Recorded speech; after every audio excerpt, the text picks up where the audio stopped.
This video demonstrates how to make a contact sheet using Adobe Lightroom. You're going to begin by locating your files. I have all of my images in a folder named Contact Sheet. I'm going to pull that folder down and drop it on top of the icon that says Adobe Lightroom Classic. It's essential that you use Adobe Lightroom Classic for this. Once the images are loaded, I'm going to click Import at the bottom right.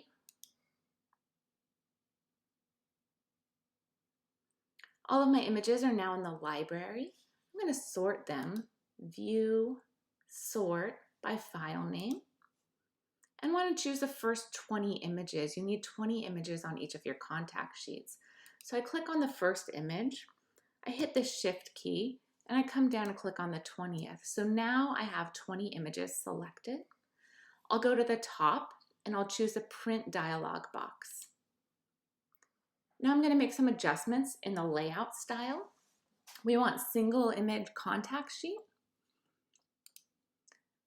Image settings you can leave as is. You might want to click rotate to fit if you think your images are too small. That will allow the images to be larger.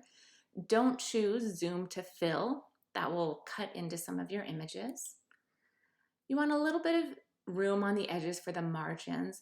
We want to make sure that your page grid is properly set at 4 by 5. We have 4 rows, 1, 2, 3, 4, and 5 columns across. You can keep coming down. For page, we want your photo info clicked. You can have a custom setting here that includes your exposure and your ISO speed ratings. Those are two things that need to be included. You can see here I have my shutter speed, aperture, and ISO. That must be included on your contact sheets. Then we come down to the print job. You want to print to a JPEG file. You want your file resolution to be at least 185 ppi. You want your custom file dimensions to be that of a custom sheet of paper, 8.5 by 11 inches. Then you can come down and click Print to File.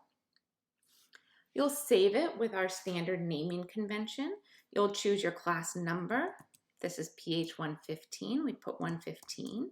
Then your last name, first initial, your module number, and the image number.